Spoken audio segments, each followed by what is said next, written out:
Vamos lá. Ok. Boa noite a todos, então. Vamos lá. Você que está aqui comigo, nós somos em 17 pessoas. Boa noite a todos vocês. Você que vai nos ouvir depois, não é? Também você é muito bem-vindo. Nós vamos hoje começar no capítulo 13 do Apocalipse. Eu vou dar uma repassada no 12 rapidamente, apenas para contextualizar um pouquinho aquilo que nós falamos, não é? E vamos lá então. Abra no capítulo 12, então, no 12. É uma coisa rápida agora aqui, ó. Capítulo 12 nós trabalhamos que João, no ano 95, teve a visão do Apocalipse, e Deus, através da mulher, vestida do sol, da lua e das estrelas, era Israel, que estava grávida do Messias. Então, depois nós temos o dragão, que é Satanás, que persegue a mulher. Depois, quando Jesus nasce, Satanás foi até lá para destruí-lo através de Herodes.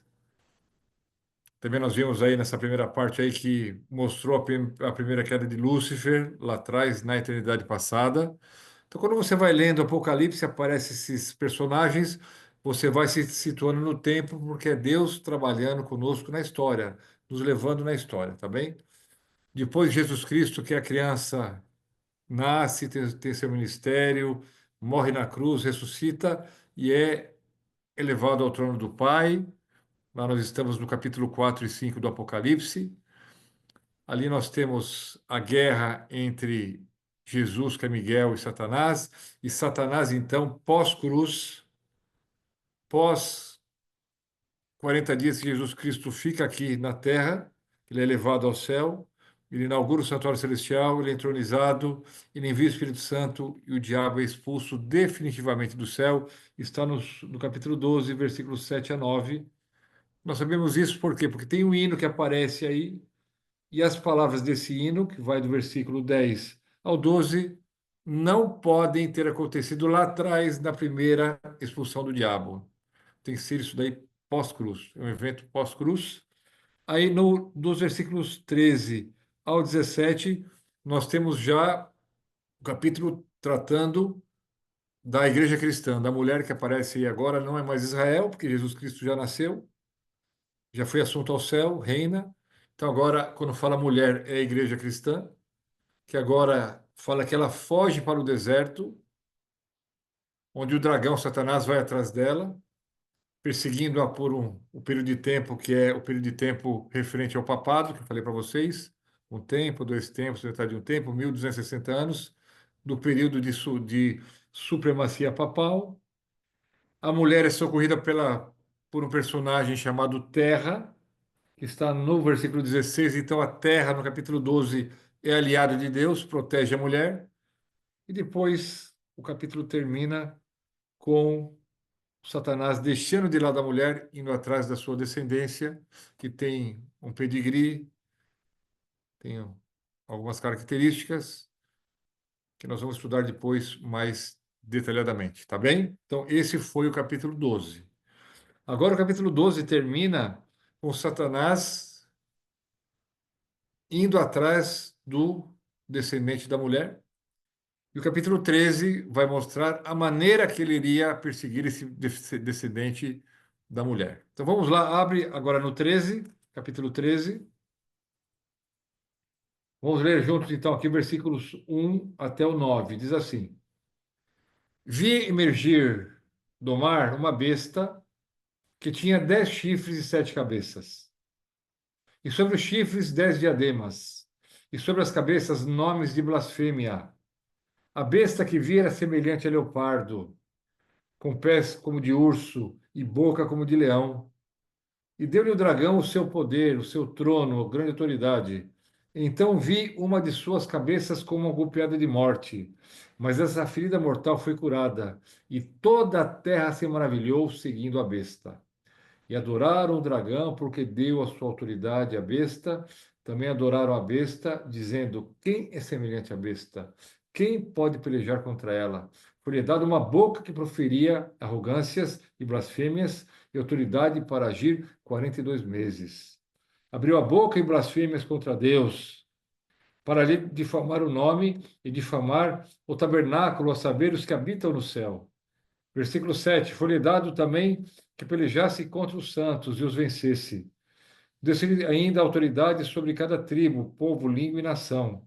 E adorá-la-ão todos os que habitam sobre a terra, aqueles cujos nomes não foram escritos no livro da vida do Cordeiro, que foi morto desde a fundação do mundo. Se alguém tem ouvidos, ouça. Se alguém leva em cativeiro, para cativeiro vai.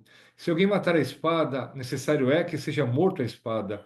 Aqui está a perseverança e a fidelidade dos santos. Para por aqui. Aqui é mostrado uma besta. Besta, no Apocalipse, são poderes, é um poder. E vocês perceberam que essa besta é semelhante a leopardo, ao urso e ao leão. Onde vocês viram essa característica aqui? Esse capítulo nos remete a Daniel 7. Então, essa besta aqui, esse texto, essa besta do mar, tem referência textual com o livro de Daniel, capítulo 7. Então, agora, meus irmãos, eu tenho uma classe também às quartas-feiras, graças a Deus que está havendo um movimento muito grande na igreja, os irmãos tendo vontade de aprender o Apocalipse, Daniel e as profecias do fim. Amanhã eu vou pregar numa igreja e à tarde eu vou avaliar um pastor. E essa igreja que eu vou pregar amanhã cedo já pediram para que eu pregue sobre os sete reis.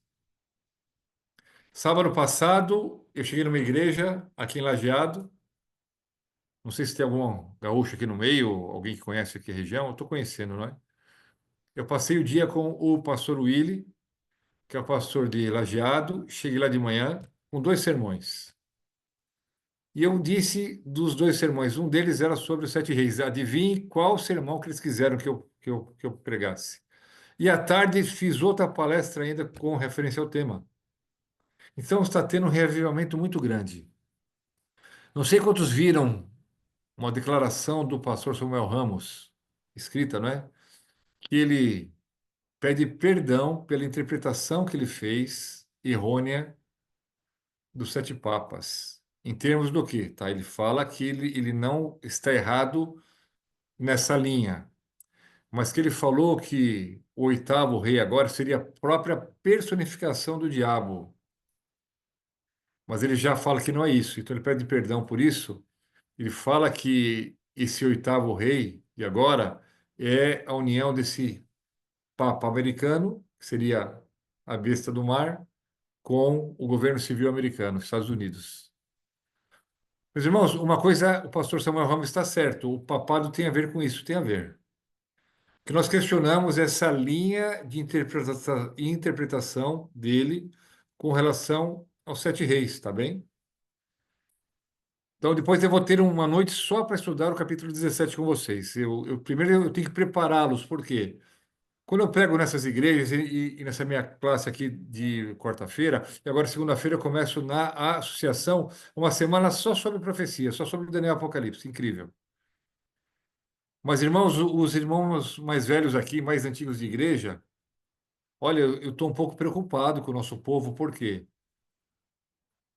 As coisas elementares o nosso povo não sabe, e líderes. Toda vez que eu avalio um pastor, se eu fosse avaliar o pastor, se eu fosse o ministerial da ACP e fosse avaliar o pastor Marcelo, antes de fazer a avaliação dele, eu tenho um pequeno questionário com 20 perguntas.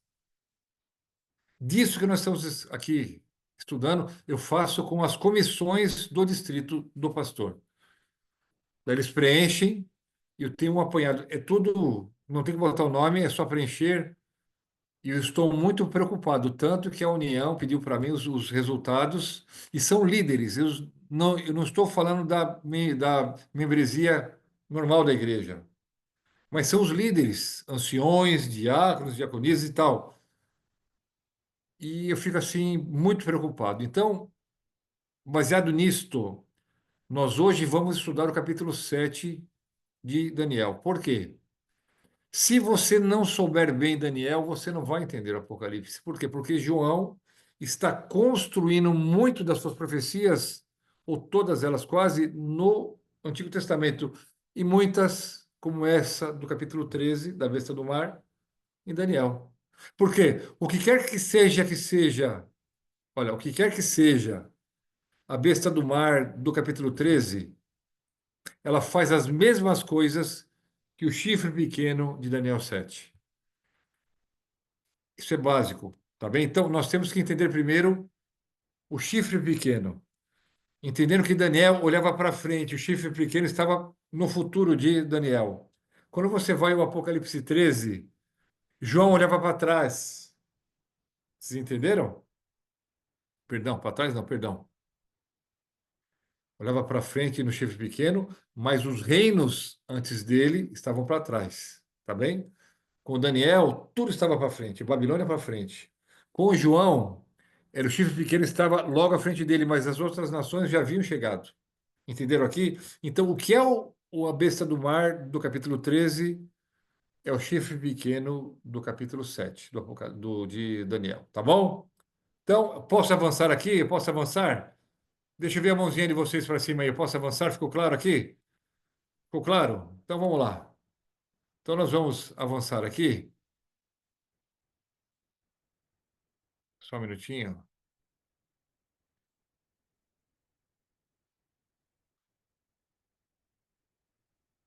Não é que o Pedrão danado. Ah, não, o Pedro está aqui. Eu falei que o Pedro, pensei que o Pedro tinha saído, ele está aqui, o Pedro. Já ia puxar a orelha dele. Vamos lá. Tá aí o Pedrão, tá comendo. Pode comer, Pedrão. Eu já comi, pronto. Mas vamos lá. Abra sua Bíblia, então, em Daniel capítulo 7. Talvez você está aqui, os mais velhos aí, os mais antigos. Eu vejo o irmão Elson, que é bom de Bíblia. O Décio e outros aí, mais o Pedro e outros. Desculpem, tá pelos nomes aqui. Mas, por que que eu quero estudar com vocês Daniel 7? Por quê? E Daniel 2 também, rapidamente o 2, mas mais o 7. Por quê? Quando você fala no capítulo 13, que nós lemos que a besta do mar recebeu uma ferida mortal numa das suas cabeças. O que nós explicamos? É que o general Berthier, em 1798, foi até lá, Roma. O Papa Pio VI estava na Capela Sistina, comemorando a sua ascensão a Papa. O general Berthier entrou na Capela Sistina, ordenou que o Papa Pio VI saísse do trono papal, da cátedra, tirou das suas mãos o cetro, da sua cabeça a coroa tripla que ele usava, o seu anel, e disse assim: a partir de hoje o seu reino acabou. Então nós colocamos que essa foi a ferida mortal. Mas, meus irmãos, é muito mais do que isso. Se você ficar só nisso, você não entende o que vai ser a cura. E entender o que foi como ele se estabeleceu, o chifre pequeno, o papado. Como que foi a ferida mortal, o que envolveu a ferida mortal. E como será a cura, o que representa a cura da ferida, nós não entendemos os sinais que estão aí. E nem entendemos direito o que envolve nesse assunto, tá bom? Então, creia em mim, você já deve ter visto muitas vezes isso daqui, mas eu vou trazer alguns detalhes, eu quero focar em algo muito importante, que é um detalhe que poucos falam. Estudando, ouvindo, e tem um autor maravilhoso e tal, e me chamou a atenção, eu falei, é isso aqui mesmo, tá bom? Então vamos lá. Abra no capítulo 2 de Daniel, no 2. Eu vou passar aqui as figuras só. Não vou ser minucioso no 2, então não vou. Abra no capítulo 2. Nós estamos ali no ano 603 a.C. Nabucodonosor era o rei, e Daniel e seus amigos já haviam sido promovidos a sábios, líderes ali. Ok? Ponto. O rei teve um sonho, ele esquecia o sonho, ele ficou bravo, mandou matar todos os sábios. Daniel não foi chamado para essa ocasião, ele só ia entrar morrendo. Ele pede um tempo, Daniel. Deus mostra o sonho para ele, e ele revela ao rei e mostra que esse aqui foi o sonho. Eu resumi muito aqui, tá bom? Deus agora se comunicou com o rei pagão. Agora eu te pergunto, por que, para você pensar, por que Deus se manifestou para o rei pagão através de um ídolo? Simples, porque Deus queria chamar a atenção dele. E na cultura babilônica, quando uma pessoa, um rei principalmente, esquecia o sonho do Deus com o Deus dele, isso era, isso significava que o Deus dele estava bravo com ele. Por isso que ele queria saber qual é que era o sonho e sua interpretação correta. Daniel vai lá, ele reconhece que Daniel realmente poderia interpretar o sonho e diz assim: Tu és a cabeça. Agora, uma coisa muito importante também aqui, ó. Capítulo 2, vai lá comigo, 2. Agora eu quero que você. Isso vai fazer diferença quando nós formos estudar Apocalipse 17, os sete reis. Capítulo 2, quando agora ele interpreta o sonho, versículo 37. Então, grifa na tua Bíblia aí. Isso vai ser importantíssimo para o capítulo 17. Diz assim, ó, 36. Este é o sonho e também a sua interpretação, diremos ao rei. Tu, ó rei, rei dos reis, a quem o Deus do céu conferiu o reino, o poder e a glória, a força, cujas mãos foram entregues aos filhos dos homens, onde quer que eles habitem, e os animais do campo e as aves do céu, para que dominasses sobre eles. Tu és a cabeça de ouro. Quando fala assim, tu és a cabeça de ouro, esse tu és é o rei ou o império babilônico? É o império babilônico.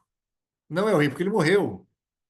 Se ele fosse a cabeça de ouro, ele teria que ter vivido 30 anos a mais após a data que ele morreu. Porque ele fala assim: tu és, ou seja, você, Babilônia, é a cabeça de ouro, o reino da Babilônia, tá bom? Então vai lá. Então, primeiro a parte da estátua era uma cabeça de ouro, Babilônia, o peito e braços de prata, Medo-Pérsia, a Grécia, o ventre de cobre ou bronze, Roma, as pernas de ferro e os pés de ferro e barro, Europa.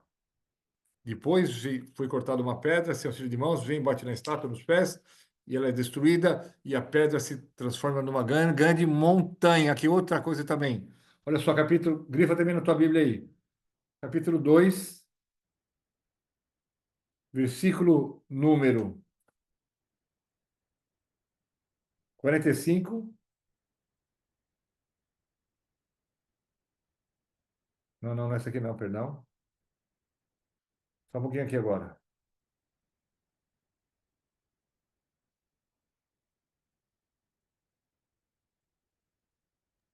Só um pouquinho. É quando a pedra bate É nos pés. 45, É o é o 45 45, mesmo? é capítulo 2, 45. Mas que vira uma grande montanha.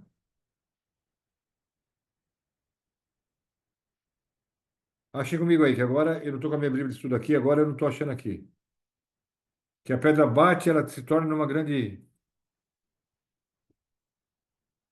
Cadê aqui essa não? Me ajudem aí. Ah, tá aqui, ó. Versículo número 35, no finalzinho. Mas a pedra que feriu a estátua se tornou numa grande o quê? Montanha. Aqui é o reino de Cristo, que é um reino. Então, grifa aí montanha aí. Grifa montanha aí. Você caneta aqui. Deixa eu ver se eu tenho caneta aqui para grifar na minha aqui. Isso vai nos ajudar no capítulo 17, tá? Isso aqui é uma falha que as pessoas não prestam atenção. Essa é a mesma palavra usada lá em Sete Montes, é a mesma palavra. Então vamos lá. Então, a pedra se tornou o reino de Cristo. Ok. Agora vai lá no capítulo 7 do Apocalipse. 7. Vamos lá. A montanha é a volta de Jesus Cristo, é o reino de Cristo que vai ficar. Tá bom. Esse aqui foi o sonho, está aqui, ó.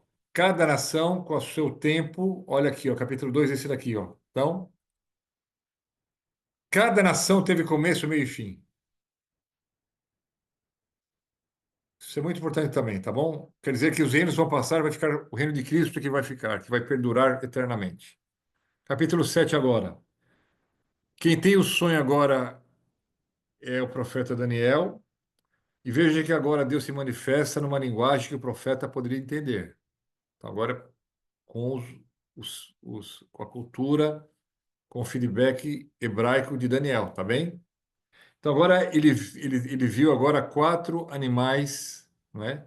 Surgirem. A primeira é a Babilônia, que é o leão aqui, que era a cabeça de ouro.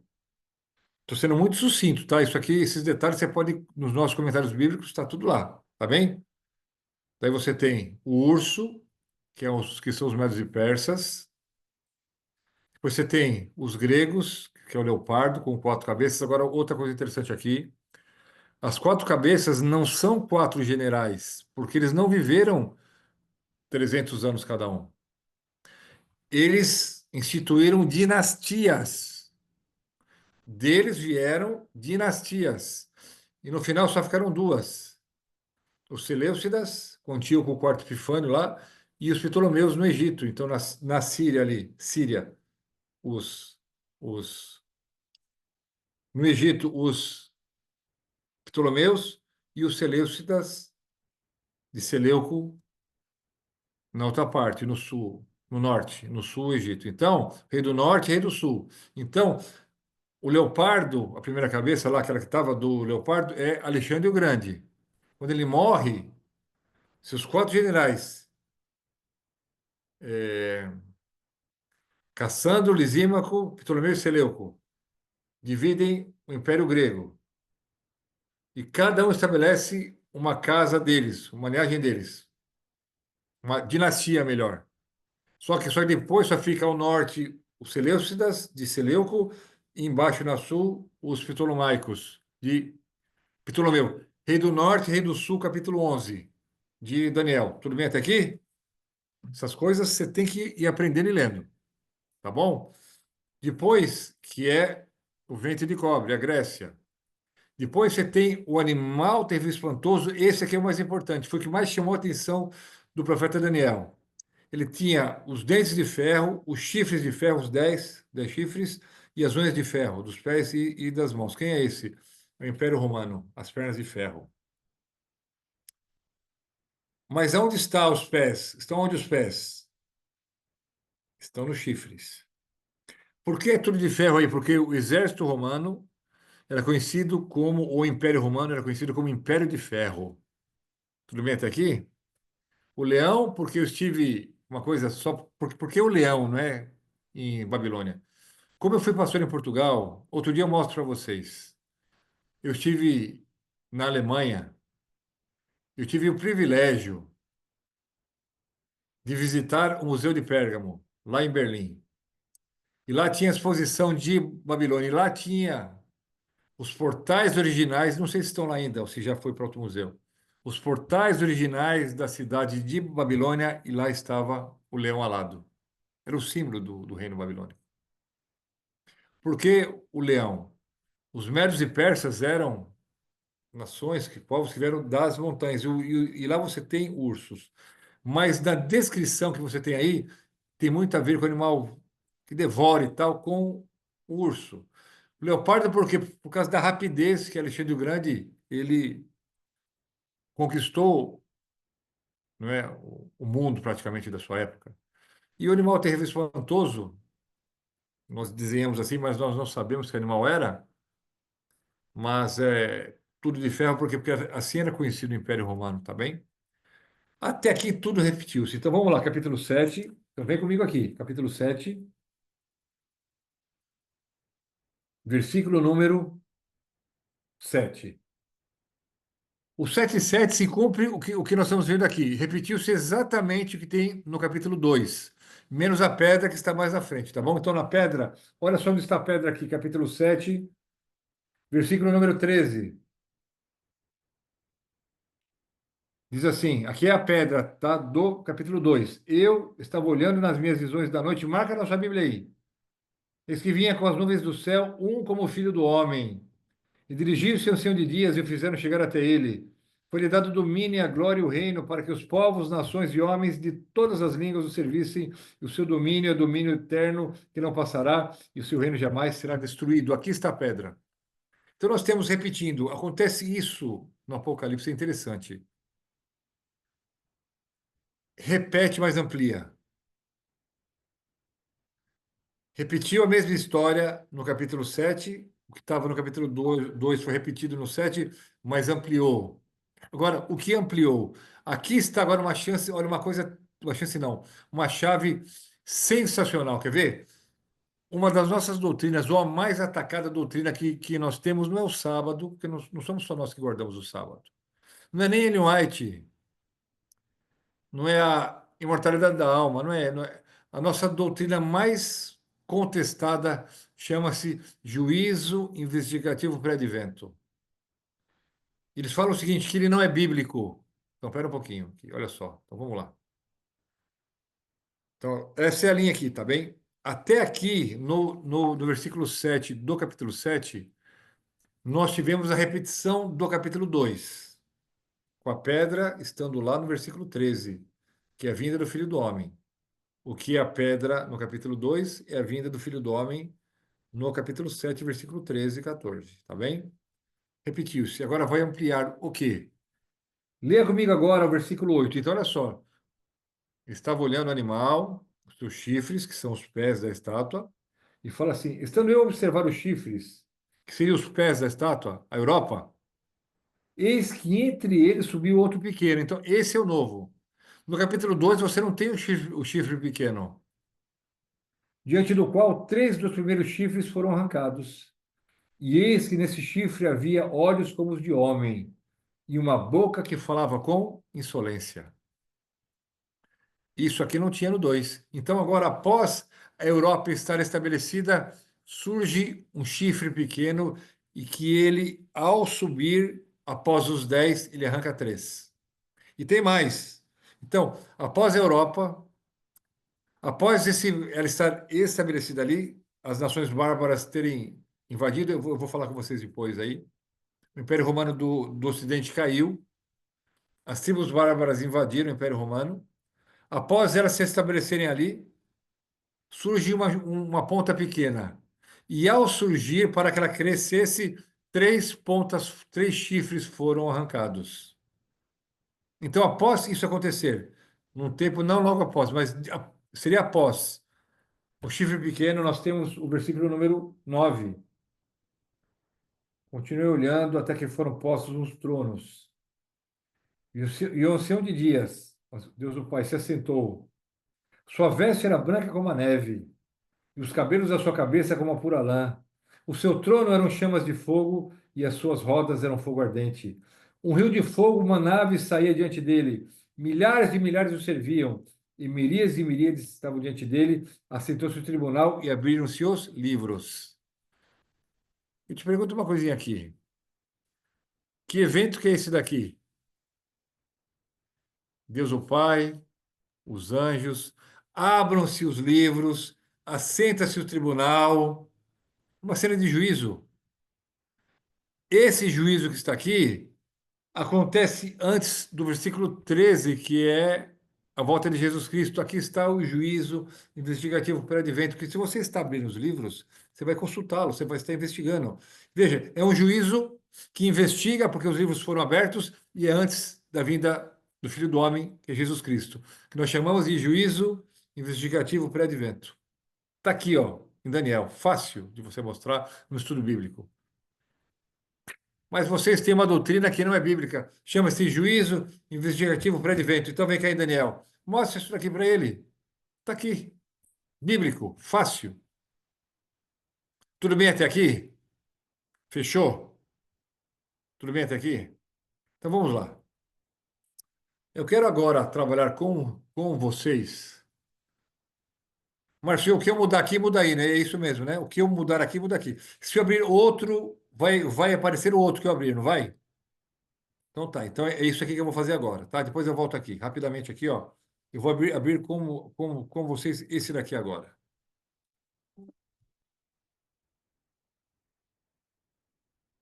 Opa. Vocês estão vendo aqui, Márcio? Só precisa descompartilhar essa tela e compartilhar a outra. Daí depois voltar para essa. Ah, então tá, então eu paro essa daqui, agora eu coloco a outra, certo? Vamos lá, vou colocar aqui. Espera só um minutinho aqui, vou compartilhar agora, vamos lá. Tá vendo agora, Márcio? Ainda não, não apareceu.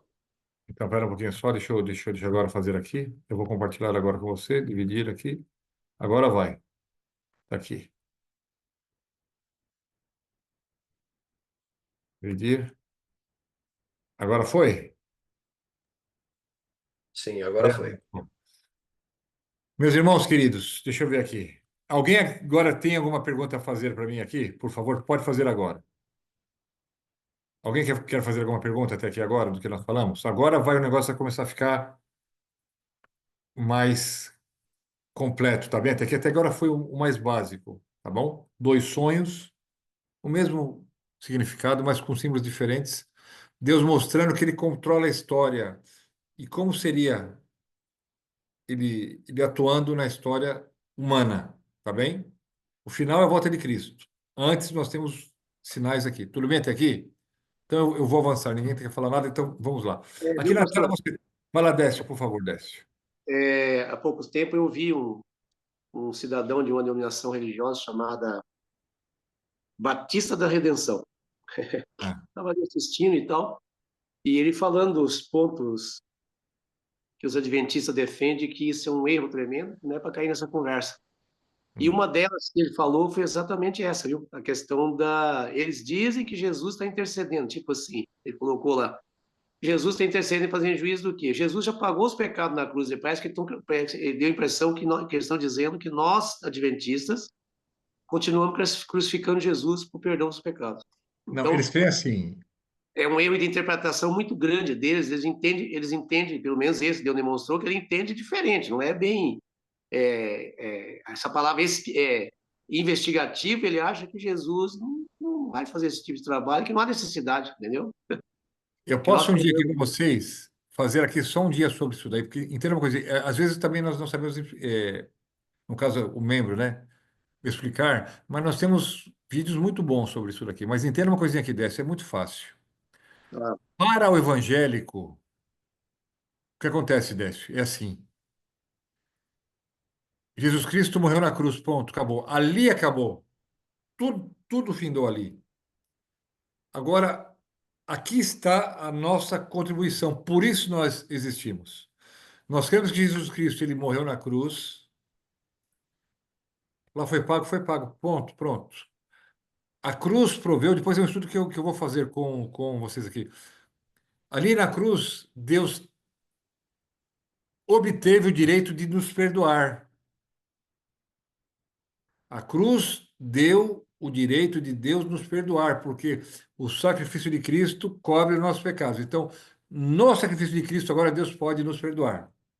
Até a cruz isso não era possível. Era só na sombra, era o cordeiro que você levava lá, mas não era. Agora na cruz isso foi feito. Só que tem uma coisa: Jesus Cristo ele foi ao santuário celestial e lá ele aplica os méritos da cruz que ele ganhou ali. E é nesse ponto que nós temos a vantagem, porque agora ele vai aplicar. E veja uma coisa também, agora isso aqui é muito importante, Décio, marquem vocês aí. A cruz não revela, olha só, a cruz não revela se a pessoa se realmente se arrependeu. Eu vou que Jesus fala assim, Senhor Jesus, me perdoa. Você não pode falar que eu estou mentindo. A cruz não revela se Deus foi justo em perdoar A ou B. Olha, desce aqui, olha só. A cruz não revela se Deus foi justo em perdoar A ou B. Quem vai mostrar isso para nós e para os anjos é o juízo investigativo por advento.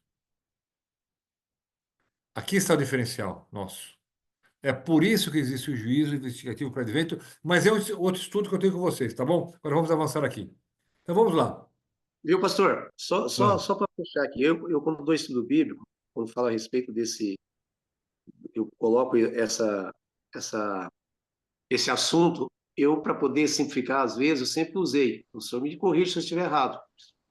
Quando Jesus disse que ia enviar o Espírito Santo, está lá em João 16:8, correto?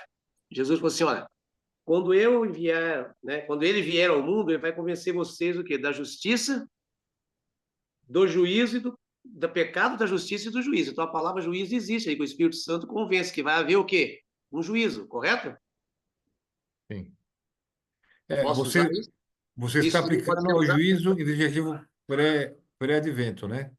Isso aqui eu posso usar no estudo, por exemplo, aqui João comenta, o Espírito Não, Santo mas eu faz. acho que não, sabe por quê? Porque, olha só, porque você não tem só o juízo investigativo pré-advento. Hoje, sempre que eu pego Uber, eu puxo conversa, não é? E é uma chance que eu tenho de estar falando. Fala assim, olha, você precisa se arrepender, buscar a Cristo, você vai a uma igreja. Todos nós vamos passar por um juízo. Mas eu não Sim. falei que juízo é esse, porque vai ter o final, vai ter investigativo do milênio, entendeu? Mas veja, eu acho assim, Décio, que você deveria usar o juízo investigativo pré-advento da seguinte maneira: é o evento bíblico que está antes da volta de Cristo Jesus. Está aqui, é bíblico, Daniel 7. E por que ele é necessário? Por quê? Porque a cruz, ela proveu perdão, mas a cruz não revela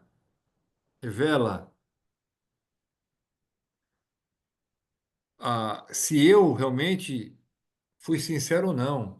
A cruz não revela se Deus está sendo justo em salvar A ou B. E nós precisamos disso. Por quê? Porque senão, um é salvo e não sou salvo. Mas, então, o juízo investigativo pré-advento é para isso. É para mostrar mais uma vez para todo o universo que Deus foi justo em salvar A e não salvar B. É isso o juízo investigativo. É para vindicar o caráter de Deus. Não é para mim e para você o juízo investigativo. Sabe? Porque quando você fala assim, para quem é o juízo investigativo pré-advento? É para nós? Não, você não vai ter ainda estar lá, você não vai estar lá. Você não vai nem saber. Não é. O juízo investigativo pré-advento é para os anjos, porque os salvos vão subir para lá. E eles participam desse juízo e todos aqueles que foram salvos, os anjos vão falar o seguinte: realmente, o Décio, realmente, ele se arrependeu. O outro, Rodrigo e tal, tudo assim. Então, o juízo investigativo pré-advento tem a função de mostrar ao universo a justiça de Deus em salvar A e não salvar B. Não, não, aí até, não, aí eu entendi, eu entendi. Eu só queria, eu só coloquei esse texto E eu porque não quando usaria esse texto. Eu não usaria esse texto por quê? eu não digo não usaria esse texto, mas eu digo assim, ele dá, pelo que eu vi ali, ele dá um deslumbre de que se eu, por exemplo, como cristão, nós aqui sabemos que passaremos por um juízo investigativo. Correto o que o senhor está falando, não é isso? Todos nós Sim, sim, obedeceremos, né? Vai ser julgado, não importa. sim. Então, quando eu falei aqui que eu já estudei muitas coisas sobre o Espírito Santo e tal, eu falo, o Então Espírito Santo use. tem essa função, não dentro do processo do juízo investigativo, mas ele mostra pela palavra de Deus, ó, você deve se arrepender dos seus pecados, mesmo assim, Isso, perdão, isso. o Espírito Santo está deixando claro para você e para mim que todos passarão pelo juízo, né? Ok, Porque Paulo diz, fechou, fechou. Aí beleza? fechou, aí fechou. Eu só Tá, falei beleza. observação para você usar isso para falar que é o juízo investigativo pré-advento. Eu Sim, não sim, usaria sim, para isso. entendi. Fechou. Mas Perfeito. vamos lá. Ô, pastor, Obrigado. ô, Oi, pastor, diga. mas eu achava que era o inverso, O quê? o juízo investigativo. Não é para mostrar por que que um foi salvo, é para mostrar por que que uns foi condenado. Mas os dois, por quê? Agora, Porque senão dá contradição, porque Deus salva quem ele quiser, pediu para não, ele, não, ele não, não, não, não, aceitou. não. Não, não, não, O não, anjo não. só tem que ser testemunha se a pessoa Não, foi não. sincera e pediu. A cruz é necessária, Osmair, por quê? Porque Deus não pode salvar dessa maneira que você está falando, por quê? Porque senão ele seria injusto. Ele deu o filho para morrer na cruz, tá lá. Então a cruz Mas fez. ninguém pode cobrar a justiça de Deus. Como não? Como não? Entenda uma coisinha aqui. Não foi isso que Satanás fez. Não, se ele Deus falar é assim, ah, injusto. o Márcio Osmair tá aqui dentro. Tá lá dentro. Se a gente pediu e aceitou, porque tem que ser livre e Não, voluntário, né? não, veja.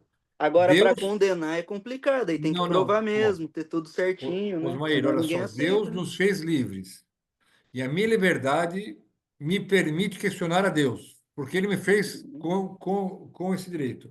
E Satanás, usando erroneamente o seu livre-arbítrio, ele questionou a justiça divina. Nós Certo. sabemos que Deus é justo, tá? Mas e veja bem, ele colocou uma interrogação na cabeça dos anjos. Tanto que Ellen White fala, no Desejado de Todas as Nações, que o universo mantinha certa admiração por Lúcifer até a cruz. Na cruz está. Então, a cruz, quando Jesus morre na cruz, Deus agora tem o direito legal de salvar A, B e C. Mas com que condição? Todos aqueles que forem a Ele, se arrependendo dos seus pecados, ó, tem condição, se arrependendo dos seus pecados, abandonando os pecados e vivendo conforme a palavra dele, são salvos pela fé. Uma fé que opera. Agora, opera como? Eu matava, não mato mais. Eu roubava, não mato. Você entendeu? É uma fé que transforma. Chama-se santificação. Só que tem uma coisa. Um dia eu aceitei a Jesus como Salvador. Mas eu posso viver escondido de todo mundo uma fé mentirosa. Você não sabe disso. O juízo investigativo pré-advento é para isso.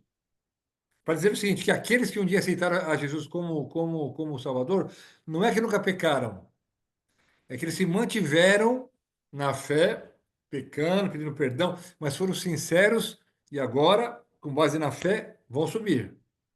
E aqueles que brincaram de ser crentes, ou por um momento abandonaram, esses que tiveram o nome escrito no livro da vida têm que ser tirados.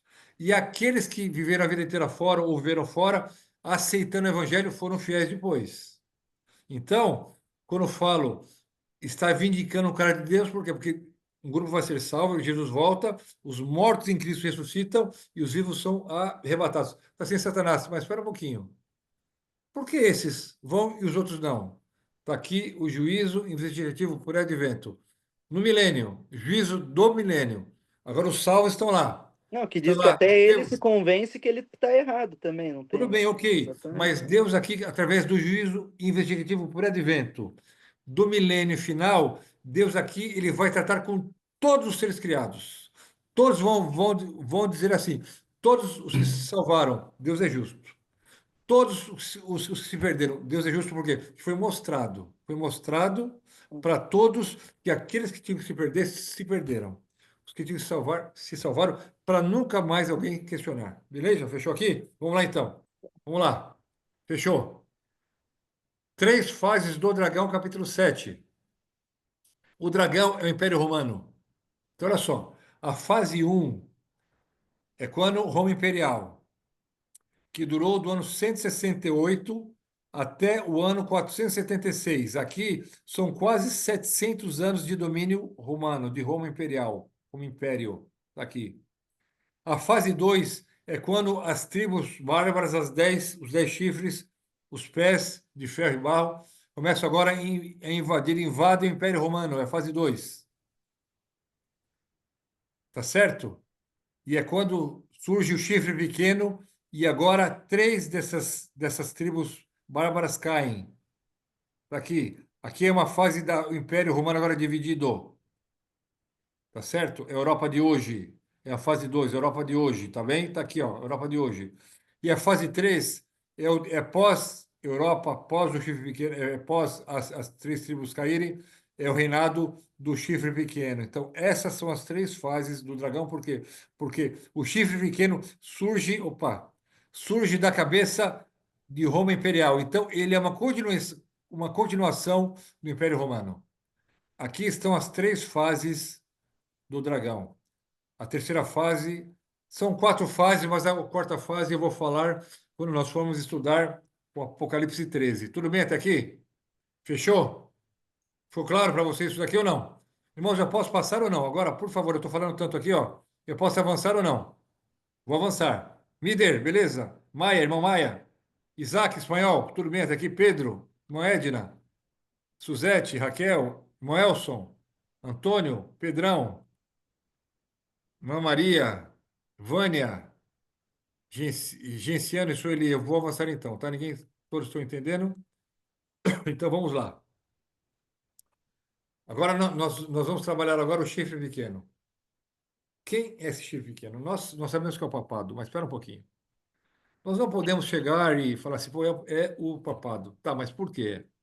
Saibam de uma coisa. Os reformadores entendiam que o homem do pecado, Lutero, Calvino, Zwinglio, reformadores ali, Melanchthon, eles todos entendiam que o homem do pecado que fala, segundo Tessalonicenses, capítulo 3, capítulo 2, agora eu me confundi um pouquinho aqui, o capítulo. Fala do homem do pecado. Todos eles diziam, sem titubear, que esse homem do pecado era o Papa, o papado. Veja, agora tomem cuidado vocês quando vocês pregarem. Quando você fala do papado, você está falando do sistema, não do católico em si. O papado é um sistema, não é um homem. Por quê? O Francisco morreu, entrou outro no lugar. O papado continua. O papado é um sistema, é um poder. Tá bem? E quando nós falamos do papado amanhã, quando eu for falar sobre as sete cabeças, vai entrar o papado. Eu falo bem claro, olha, se tem algum católico aqui, eu não estou falando do católico, porque você não fez tudo isso que essa ponta pequena fez. Você não blasfemou contra Deus, você não perseguiu o povo de Deus. Nós estamos falando do sistema papal. O católico é outra coisa. Ellen White fala que a maioria dos salvos está lá no seio da Igreja Católica. Eles só não vêm para cá hoje, e os evangélicos também.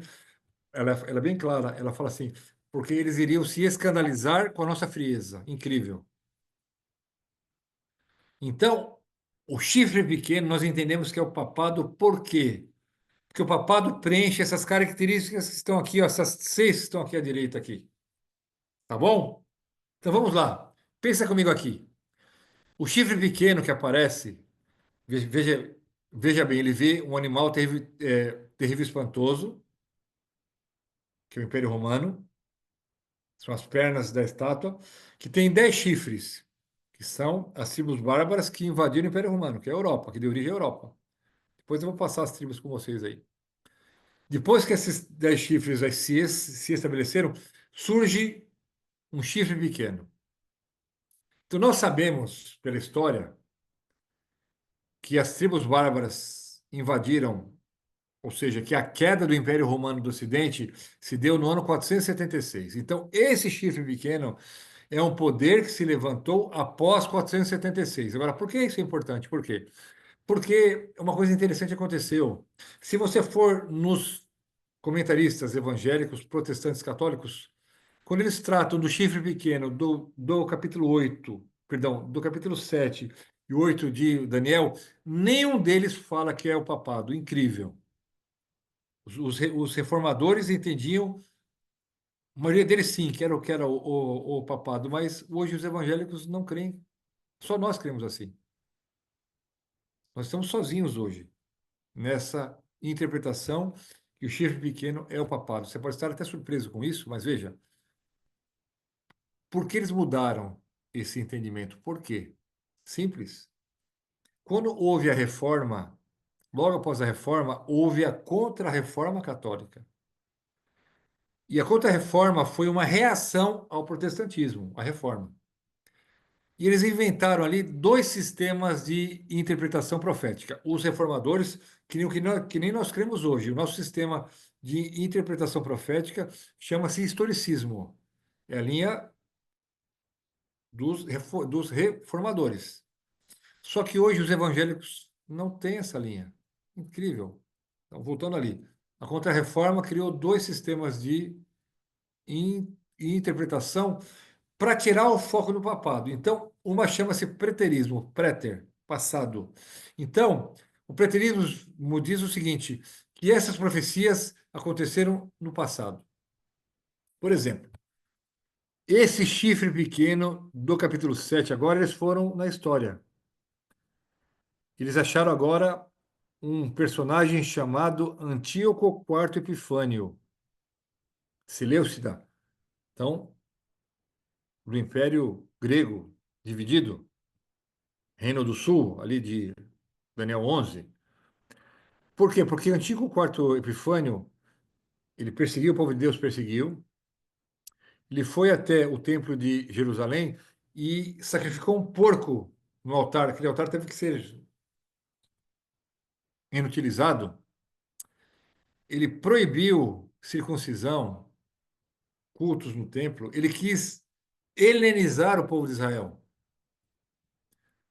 Isso, ele fez realmente o que ele fez. Isso daí. Então, baseado nisso, eles colocam agora Antíoco Quarto Epifânio como sendo o chifre pequeno. Agora, como é que nós refutamos essa ideia? Por quê? Na cadeia temporal de tempo, o chifre pequeno se levantaria apenas após a queda do Império Romano, quando as 10 pontas se estabeleceram. E o e Antigo Epifânio é do ano 100 antes de Cristo, um pouco antes ainda, cento e pouco antes de Cristo. Então não bate aqui. E veja, fala que esse chifre pequeno ele se tornou maior do que todos os outros 10, os outros animais que passaram antes dele também. Eu te pergunto, os Seleucidas foram maiores do que os gregos? Não. Do que o Império Romano? Muito menos então. Então não cabe. Mas eles agora interpretam o chifre pequeno como sendo Antíoco Quarto Epifânio. Preteristas. Só que no capítulo 8 eles fazem uma outra coisa ainda. O chifre pequeno do capítulo 7 é diferente do chifre pequeno do capítulo 8 de Daniel. Incrível. O chifre pequeno do capítulo 8 seria o homem do pecado, que virá agora no final dos tempos. Olha aí, ó. Chama-se futurismo. É outro sistema que a Contra-Reforma inventou. Preterismo lá atrás, futurismo na frente, e os protestantes evangélicos, agora, em vez de estarem como os reformadores, historicistas, abraçaram o que o catolicismo, o papado inventou para tirar o foco do pecado. Agora eles esperam o um homem do pecado que virá no futuro, o anticristo, que já está aqui, mas eles agora esperam o anticristo que virá. E o diabo, através do papado, conseguiu fazer com que os protestantes tirassem agora os olhos do poder do chifre pequeno que é o papado e procurassem o outro poder. Tudo bem até aqui? Nós somos historicistas. O chifre pequeno, então, tem que aparecer após o ano 476, foi quando as tribos bárbaras invadiram o Império Romano e o Império Romano do Ocidente caiu. O papado se encaixa aqui? Se encaixa, ele vem depois. Segunda característica que está no capítulo 7. O chifre pequeno tem que ser romano, se levantaram na Europa Ocidental após 476. Veja, por quê? Porque ele nasce do Império Romano, então ele tem que ser romano. Da Europa Ocidental, que lá estava o Império Romano, e a sua sede tem que estar em Roma. Então está aqui. Também cumpre aqui o papado. Cumpre essa característica. O antigo quarto Epifânio já não cumpre. Terceira característica. O chifre pequeno, quando se levanta, ele arranca 3 dos 10 reinos que se dividiu o Império Romano. Agora eu vou tirar esse daqui e vou voltar àquele outro, tá bom? Agora nós vamos para lá. Eu vou parar esse daqui. Vou pegar agora um outro PowerPoint que nós estávamos aqui. E vamos para lá.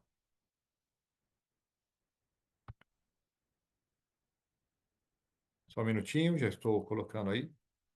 Vou deixar aqui em ponto. Está aqui. Tá. Perfeito. Vamos lá. Agora eu vou dividir com vocês aqui.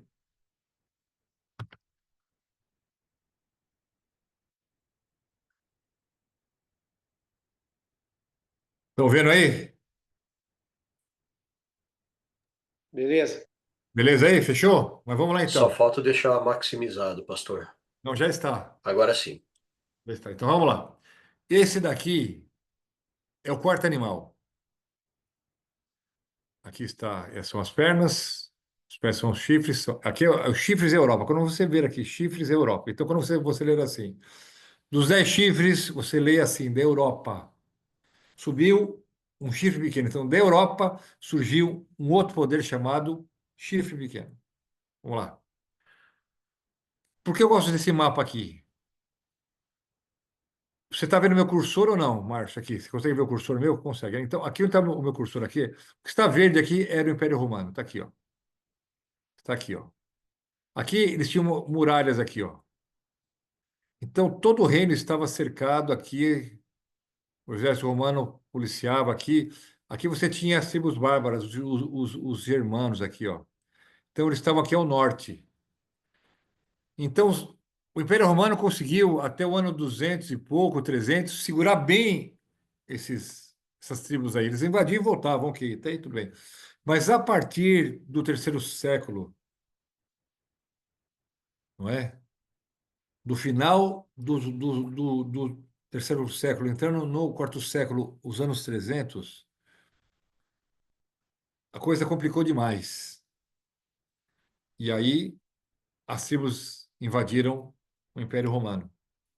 O ano 476, isso está estabelecido na história, é quando marca a queda do Império Romano do Ocidente, porque no ano 330, Constantino pegou a capital de Roma e trouxe até Constantinopla, que agora aqui eu quero achar aqui onde está aqui nesse, está aqui Bizâncio, está aqui, ó, está aqui meu cursor. Então ele trouxe daqui e veio aqui para Bizâncio.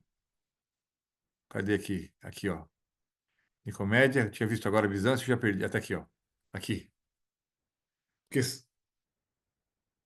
Constantino percebeu, não vai durar. Então ele já trocou para lá.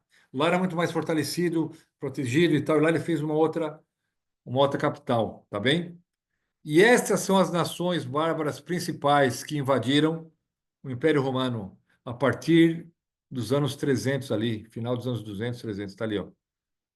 Primeiro foi os ostrogodos, depois, perdão, visigodos, ostrogodos, vândalos, burgúndios, lombardos, anglo-saxões, francos, alamanos, érulos e os suevos. Interessante, hein? Essas nações. Os suevos deu origem a uma nação muito legal aqui, ó. Essa tribo. Vamos lá. Esse daqui, no mapa agora, você pode ver. Os anglo-saxões deram origem à Inglaterra. Os francos, o nome é fácil, é a França. Os visigodos tiveram principalmente na Espanha, mas na Itália também. Aqui, ó. Os suevos, Portugal, onde eu trabalhei lá, da onde veio o Brasil, os suevos. Os vândalos estiveram aqui, nessa parte sul da Espanha, mas também aqui na Itália, viu? Os lombardos estiveram no norte da Itália, Lombardia, você vai lá e ainda tem isso daí. Os érulos aqui na Itália. Os ostrogodos também muito importante, érulos, ostrogodos e vândalos, tá? Também aqui na Itália também. Os burgúndios, onde é a Suíça. Os germanos, alamanos, que é a Alemanha. Está aqui as principais tribos bárbaras que invadiram o império e se tornaram as nações que nós temos hoje. Tudo bem até aqui? O chifre pequeno, ele só aparece depois que essas tribos se estabeleceram. E Antíoco Quarto Epifânio não cumpre essa característica, por isso que nós não queremos dele. Tudo bem até aqui? Fechou? Mas vamos lá. Aqui nós temos um outro, é, um outro mapa que eu gosto, por quê? Porque os vândalos estão aqui, ó, aqui é o norte da África. Aqui é onde a igreja mais cresceu no início dela, foi bem aqui, norte da África. Aqui estão os grandes pais da igreja. E eles invadiram Roma por aqui, ó. Também é a Espanha, mas mais por aqui, ó. Importante, tá bom? Aqui estava Constantinopla, o Império do Oriente. Então, quando as tribos bárbaras invadem, é nessa parte amarela aqui, verde aqui, ó. Aqui os francos aqui, ó. Suevos, visigodos, aqui os ingleses, os anglo-saxões, suíços, os alemães aqui. Então, essa é a composição que ficou, tá bem? Em 510, tá bom? O papado vai surgir como realmente uma força após esse estabelecimento aqui. Isso é muito importante, tá bom? Agora veja, que está mais ou menos o mesmo quadro. Quais são as três tribos bárbaras que caíram? Agora vem aqui. E por quê? Veja, os érulos, opa, os vândalos e os ostrogodos. Essas três tribos aqui caíram por quê? Enquanto elas não caíram, o chifre pequeno, ou seja, o bispo de Roma, o papado não se desenvolveu por um motivo. Agora guarda isso daqui. Quando eu for ter depois um estudo só sobre a origem do papado, que não é agora, vou passar tudo nessa parte histórica, tá bem? É muito legal. Se você não entender legal a origem do papado, você não entende a ferida mortal. O que foi o papado, o poder dele, tá bom? Mas Agora, voltando ao capítulo 7, as três que caíram. Essas três tribos caíram. Os Érulos no ano 473, os Vândalos no ano 533 e os Ostrogodos em 538. Vou passar rápido por quê? Porque agora não é a parte histórica. Essas três tribos caíram por quê? Porque eles eram arianos. Ário foi um bispo, muito inteligente escritor, e ele deu origem ao arianismo, a crença que os testemunhas de Jeová, onde seguem hoje ainda, Jesus Cristo foi um ser criado, o Espírito Santo não é uma pessoa, e ele teve uma aceitação grande nessas três tribos aqui, ó. E os arianos perseguiam os cristãos católicos romanos. E eles estavam onde? Aqui, ó, na Itália principalmente. Enquanto eles não caíram, a ponta pequena não pôde subir. E pode ver, esses três, essas três tribos foram destruídas de tal maneira que nenhuma das nações hoje que existem na Europa descendem dessas três tribos aqui. Foram arrancados pela raiz, como diz a profecia. Por que elas foram arrancadas? Porque eles eram arianos. Eles limitavam o avanço papal naquilo que ele teria que se formar para ser a ponta pequena, o chifre pequeno, que falaria com insolência, blasfemo, perseguidor, mudaria os tempos e a lei. Enquanto essas três tribos estavam ali, o papado não era nada disso. Ele impedia o crescimento do papado para se tornar aquilo que a profecia disse que ele se tornaria, tá bom? Fechou, né? Tudo bem até aqui. Deixa eu ver que horas são aqui, porque o tempo passa voando, é incrível. Ó, já são 20 para as 9, 15 para as 9. Vamos lá. Agora eu vou avançar aqui. Aqui no ano 493 foram destruídos pelos godos, sob o comando de Teodorico, naquilo que chamava de comissão divina recebida por Zeno, imperador da Roma Oriental, ou seja, Constantinopla. E aqui eu vou passar os vândalos e os ostrogodos, está aqui, está no livro do Feyerabend, todo documentado na história. Não temos que ter muitas dúvidas aqui. Você pode dar um Google depois, tá bem? Três tribos arianas, tal. Agora veja, a ponta pequena fala que seria, que eu vou passar aqui, taquiário, que eu já falei, quero voltar, tá aqui vocês poderiam estar aqui. Tá. Agora fala uma outra característica que ele seria blasfemo. Falaria palavras contra o Altíssimo. O que é blasfêmia na Bíblia? Agora para vocês aqui, hoje eu estava estudando hoje isso daqui. Você fala assim hoje, olha, esse camarada ele foi blasfemo, porque o blasfema de hoje não é a mesma coisa da Bíblia. Por quê? Olha só. Blasfêmia, hoje você fala uma coisa na política, ele blasfemou. Não é isso. Na Bíblia, a blasfêmia tem duas situações. A primeira é quando um ser humano diz ter o poder de Deus, ou ser como Deus. Por exemplo, Jesus Cristo curou um homem acamado, um homem aleijado que foi levado pelos seus amigos lá. Lembra da história? Agora esqueci onde está Mateus ali. E ali ele fala assim: jovem, levanta, porque os seus pecados foram perdoados. Nossa, ali a liderança judaica ali, os sacerdotes e fariseus e tal. Você blasfemou. Que- Quem só pode perdoar pecados, quem é? É Deus. Jesus Cristo não blasfemou porque ele era Deus, ele é Deus. Mas eu não poderia falar isso, nem vocês aqui. Só que na Igreja Católica, o Papa e os sacerdotes, eles dizem que podem perdoar pecados. Blasfêmia. Blasfêmia. O segundo detalhe da blasfêmia é um ser humano se colocar no lugar de Deus. Então, a primeira é perdoar pecados, a segunda é se colocar no lugar de Deus, como representante de Deus aqui na Terra. É assim o papado vicário de Cristo, né? Vicário quer dizer no lugar de, vicário é lugar de. Vicarius Filii Dei. Alguém colocado no lugar do Filho de Deus. Papado é assim. Então, a Igreja Católica preenche essas duas características, seria blasfêmia. Perdoar pecados, que só Deus pode fazer, e, no caso, é dizer que está no lugar de Deus. Quer ver uma coisinha aqui? Eu vou passar nos textos. Eu tenho muito mais, outro dia eu passo, mas olha, tem cada texto aqui. Vamos lá, blasfêmia. Olha só. Isso aqui são textos de papas, hein? Diz assim: o mestre supremo na igreja é o Pontífice Romano. Pontífice Romano era o título que tinha o imperador romano. Ou seja, da religião romana, ele era o sacerdote maior. Eu tenho um texto, eu não sei se eu acho que não vai estar aqui, depois eu passo para vocês na hora que nós formos passar a parte histórica do papado. Um católico e historiador diz que o papado preencheu totalmente o lugar do Império Romano, até na sua estrutura.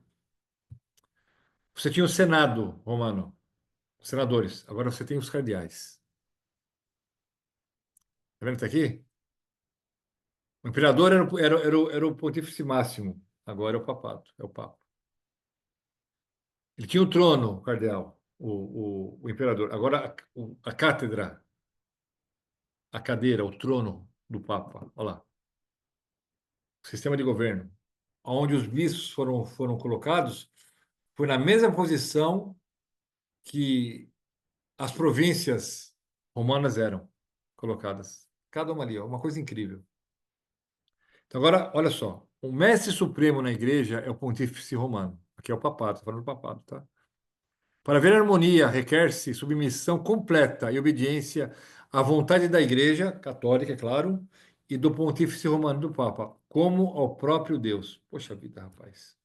Vá na história dos papas. Compra um livro, vai lá na Amazon. História dos papas. Veja você quem foram os papas. O Papa João Paulo II pediu perdão em 2012, se não me engano, a todas as mães que tiveram que abortar, homens, mulheres, crianças, velhos, ciganos, judeus, pelas atrocidades que a Igreja Católica Romana fez no passado. Lideradas por esses papas aqui. Olha a Inquisição. E hoje, incrível, rapaz. Católicos estão indo, youtubers, né? Dizendo assim que a Inquisição Católica não foi tão grave assim. Que não tem nada disso. Que é tudo invenção protestante. Gente, eles estão agora passando agora uma maquiagem na história católica para dizer que o catolicismo não foi tão ruim assim, que não perseguiu, por favor, que os papas não foram tão ruins assim. Olha o João Paulo II, o Francisco, olha agora esse daqui. Eu estou só querendo agora saber como que o Leão XIV vai agir. Por quê? Porque o Papa Francisco não falava de doutrina, era só social, a Mãe Terra, a ecologia, os pobres, não falava de aborto, movimento LGBT, casamento, nada disso, não falava nada, não fala nada disso. O Francisco, só abertura. Mas a doutrina não mudou, nada disso mudou. Para eles, a salvação ainda é só na Igreja Católica. Nós somos igrejas apostatadas, rebeldes, que temos que voltar para lá sob o domínio do Papa. O Papa quer o ecumenismo desde que ele seja o líder. Isso que é. Olha só aqui, a primeira citação aqui, terrível, blasfema. Segunda, nós papas, aqui, ó, Léo VIII, Papa, 20 de junho de 1894. Nós, os papas, ocupamos na terra o lugar do Deus Todo-Poderoso. Tu és o pastor, és o médico, és o governador, tal qual o mordomo, finalmente, tu és outro Deus na terra. Papa Júlio II, 50º Concílio Luterino, perdão, 1512, período da Reforma aí. Agora, Lúcio Ferreira, isso aqui é uma biblioteca muito famosa, católica, que fala assim, ó, o Papa é chamado Santíssimo porque ele é. Corretamente assim é. E é considerado como tal. Somente o Papa é o vigário de Cristo. O vigário é aquele que está no lugar de, que é a fonte de toda a santidade. Poxa vida. É o Espírito Santo que está no lugar de Cristo, não é o Papa. Tem mais. Portanto, o Papa está coroado com uma tríplice coroa, que agora eles não usam mais, viu? A partir de Paulo VI, os papas não usam mais essa tríplice coroa. Por que essa tríplice coroa? Dizendo que ele tem poder, né? Que ele rege o céu, olha, os céus, a terra e o inferno. Poxa vida, é terrível. Como rei do céu, da terra e das regiões mais baixas. Então, o papado preenche essa característica blasfema aqui? Preenche. Então, o papado veio após o ano de 1476, quando as tribos bárbaras invadiram.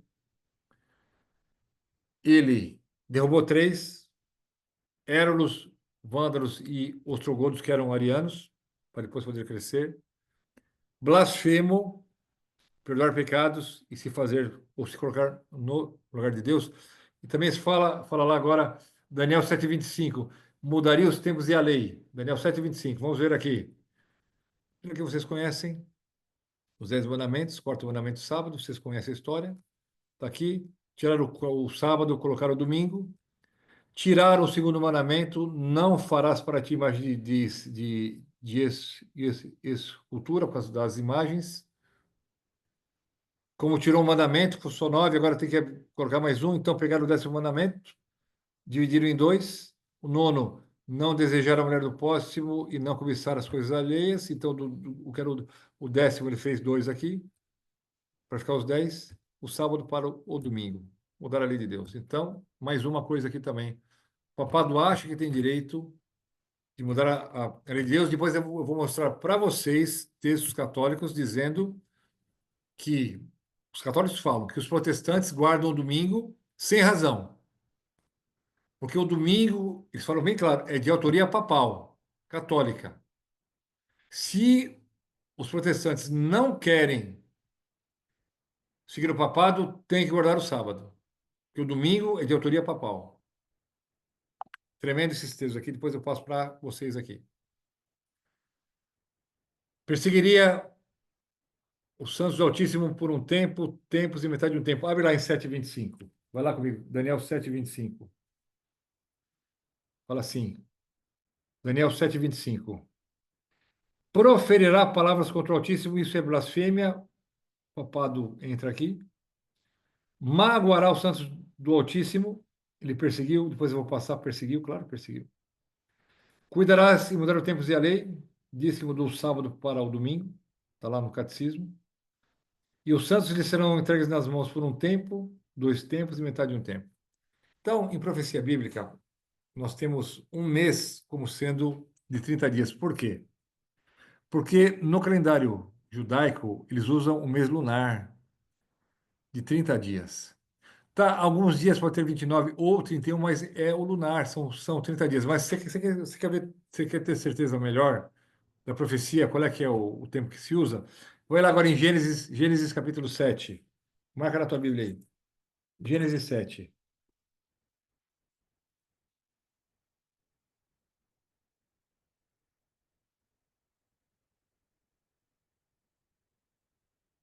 Gênesis 7, versículo agora que eu quero, número 11. Olha só 11. No ano 600 da vida de Noé. Então, Noé tinha 600 anos. Agora, isso aqui é importante.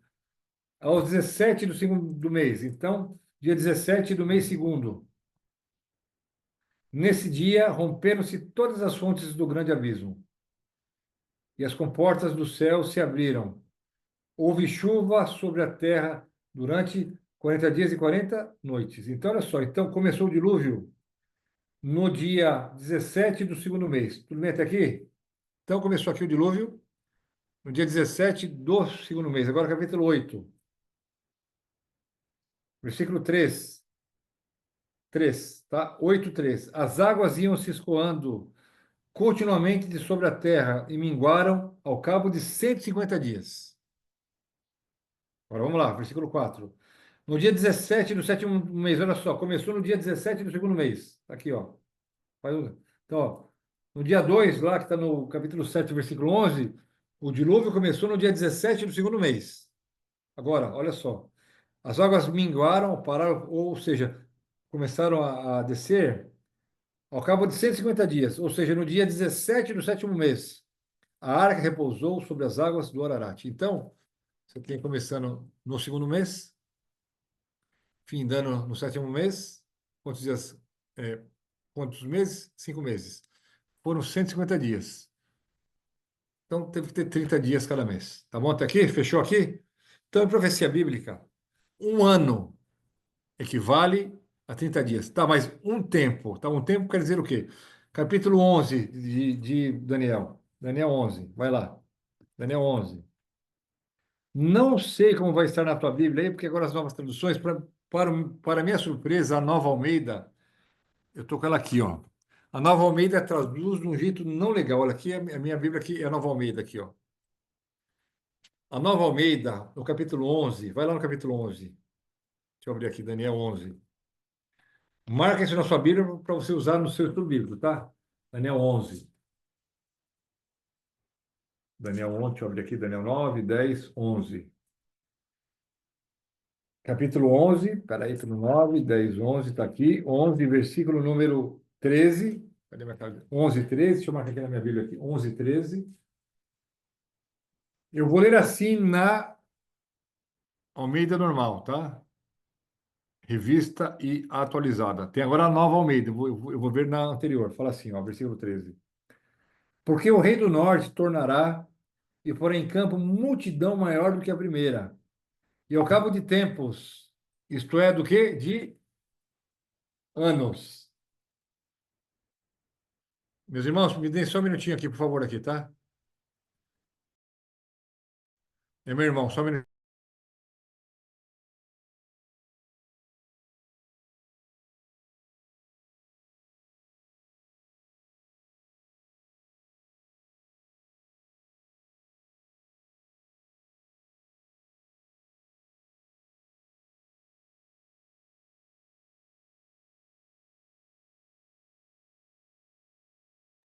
Obrigado, viu? Eu te amo. Beijão. Obrigado, viu? Obrigado. Te amo também. Beijo. Tchau, tchau. Tchau, tchau. Vamos lá. Então, vamos lá. Ó, então tá assim o 13. Porque o rei do norte tornará e porá em campo multidão maior do que a primeira. Isto é, ao cabo de tempos. Isto é, de anos. Então, tempos equivale ao quê? Anos. Agora, olha na sua Bíblia aí como é que está. Olha a Nova Almeida, para minha surpresa, era o melhor texto que eu gostava aqui, ó. 11:13 diz assim, eu vi isso hoje. Fala assim, ó, o 13. Porque o rei do norte voltará e reunirá um exército ainda maior do que o primeiro. E depois de alguns anos, não fala tempos. Então, quebra a interpretação correta, tempos equivale a anos, mas tudo bem. Vai agora aí, Daniel 4, vai lá, Daniel 4. O rei Nabucodonosor ficou comendo grama, não é? Capítulo 4, deixa eu voltar lá, capítulo 4. Capítulo 4, né?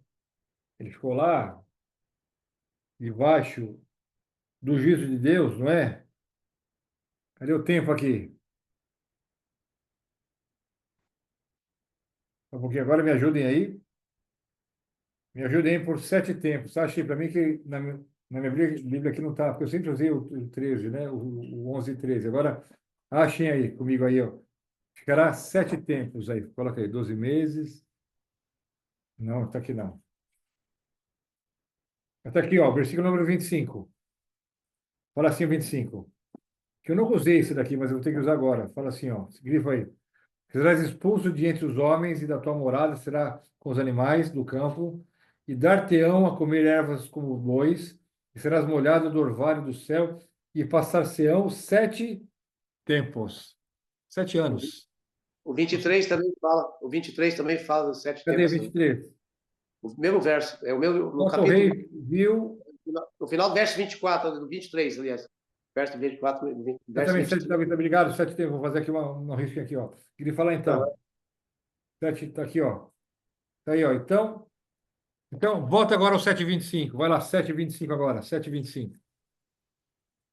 Que fala que o povo de Deus será entregue nas mãos da ponta pequena por um tempo, tempos e metade de um tempo. Está aqui o gráfico na mão. Um tempo, um ano, 360 dias, que são 12 meses, 30 dias. Dois tempos, 2 anos, 720 dias. Meio tempo, meio ano, somando aqui dá 160 dias. Tudo bem até aqui? Fechou? Agora eu vou dividir com vocês aqui, ó. Eu vou parar esse daqui. Vou pegar um outro gráfico agora, só um pouquinho. Pegar um outro gráfico agora aqui, que eu quero com vocês aqui, ó. Falar com vocês aqui. Esse daqui.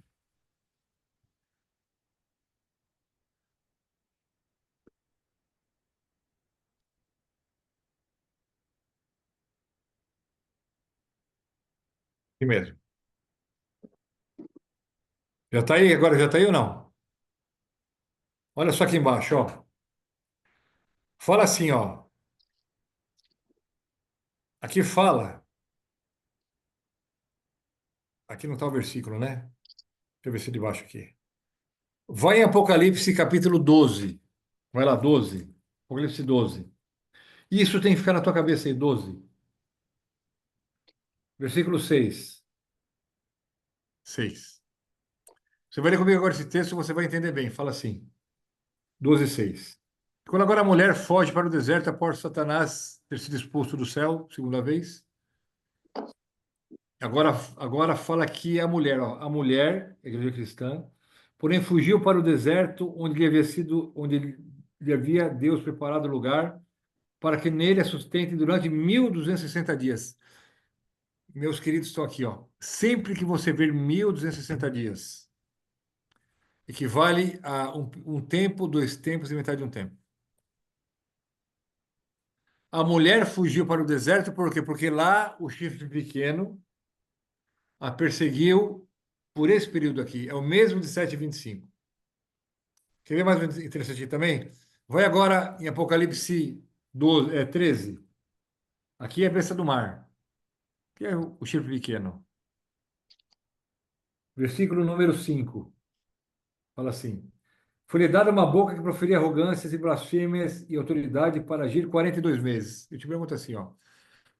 42 meses, faça a conta você aí. 42 meses, tá?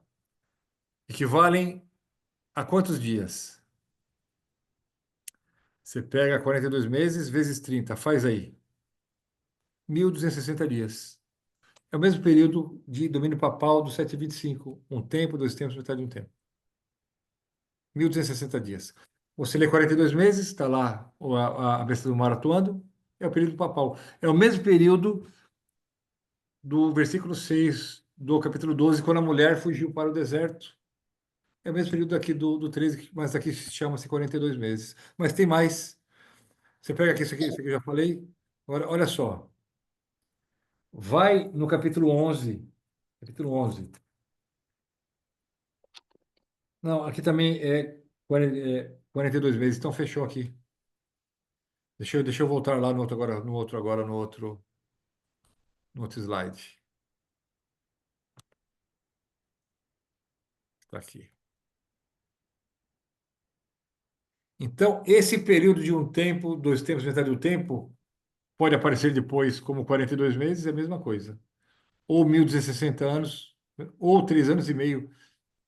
Quando aparecer esse tempo aqui, 42 meses, um tempo, 2 tempos, metade de um tempo, 1260 anos, 3 anos e meio, equivale ao período de domínio papal. E quando foi isso daqui? Opa, travou. Olha só, porque nós temos esse período sendo aqui. Agora, isso aqui é muito legal. Se o papado começou, ele teve 1260 anos de domínio, tem que ter um começo e um fim. Nós, como adventistas e historicistas, nós entendemos que esse ano que começa a profecia é o ano 538. Por quê? porque foi nesse ano que os ostrogodos, a última tribo ariana, foi derrubada. Não é que o papado já ficou forte aqui, mas ele começou a subir aqui. Agora vem cá. Nós temos que pegar agora o final desses 1.260 anos. Se nós começamos aqui, tá, nós inventamos essa data, é uma suposição, como falam que nós inventamos, é uma crítica. Tá, vocês inventaram essa data aqui. Tá, mas vem cá então, você pega essa data de 538, 538 aqui, e soma 1.260 anos, que seria o domínio papal. Nós chegamos em 1798. Aqui nós temos um evento inegável. Foi quando o general Berthier, enviado por Napoleão Bonaparte, já falei no começo aqui, entrou na Capela Sistina. Lá estava sentado na cátedra, no trono papal. Papa Pio VI. Desce daí. Tirou o anel, o cetro, a coroa e falou assim: a partir de hoje o seu reino acabou. Foi levado para a França e lá morreu. Isso aqui é indiscutível. Se você pega essa data de 1798 e tira os 1.260 anos, um tempo, dois tempos, metade do tempo, 42 meses, dessa data, então você tira 1798 menos 1.260 anos, você chega na data de 538. Então, esse foi o período de domínio papal, Idades das Trevas. Fechou até aqui? Vamos lá, avançando para. Então, agora, essa é a cadeia profética que nós vamos acabar aqui, tudo de hoje. Decião, você que é da estudo bíblico. Rodrigo também. Mider, Irmã Edna, Osmair, Valdeir, Valdemir, Antônio, Raquel, Moelson, já sabe, Irmã Maria, Vânia, Genciano, Mary. Ah, Mary tá aí, a Japa? É a Japa? Ô, Mary, querida. Nossa, Japinha. Oi, pastor, tudo Ô, bem? querida, bom ouvir a sua voz e ver que você está aqui, querida. Então, aqui, ó. Então, assim, ó, todos vocês. Isso é básico para você entender depois as profecias. Essa aqui é a linha profética bíblica. Tenha isso como decorado, só que você tem que decorar, senão você não entende as profecias do Apocalipse. Babilônia, primeira cabeça de ouro ou leão. Medo-Pérsia, começo, meio e fim. Grécia, Roma Imperial, primeira fase. As nações. Ainda é Roma, porque as nações, quando entraram, eles não quiseram formar outra nação. Eles quiseram fazer parte do Império Romano. Depois você tem o chifre pequeno. Aqui você tem as três fases do quarto animal. Depois você tem o juízo investigativo pré-advento, que nós sabemos que começou em 1844. Sabe aqui, por que esse juízo cabe? Porque depois do chifre pequeno, depois de 538, 1844 está após 538. E está antes da volta de Cristo. Um juízo investigativo pré-advento, que os livros foram abertos. E depois você tem a volta de Jesus Cristo. A questão aqui, ó, essa aqui é o. É, o, é, é, o, é a. Fugiu o nome, é a cadeia profética da Bíblia. Você tem o Império Romano, 10 tribos invadem, formam a Europa. Você tem um chifre pequeno, com seu poder ali por um tempo. Depois você tem o juízo investigativo pré-advento, ele vai voltar, depois esse chifre pequeno, ele vai voltar, e nós temos a volta de Jesus Cristo. Agora nós estamos todos mais preparados, paremos para o capítulo 13, depois o 14, depois o 17. Também podemos falar aqui do 7, que é o selamento, né? Também podemos falar do 10 também aqui, se vocês quiserem, tá bom? Deus te abençoe. Perguntas? Não sei se alguém tem alguma pergunta. Se não entenderam nada, ninguém pergunta nada. Se entenderam tudo, também não pergunta. Então, Irmãos, a minha palestra é que nem a oferta da viúva. É pouca, mas é tudo que eu tenho. Não é isso que eu tenho, tudo que eu tenho.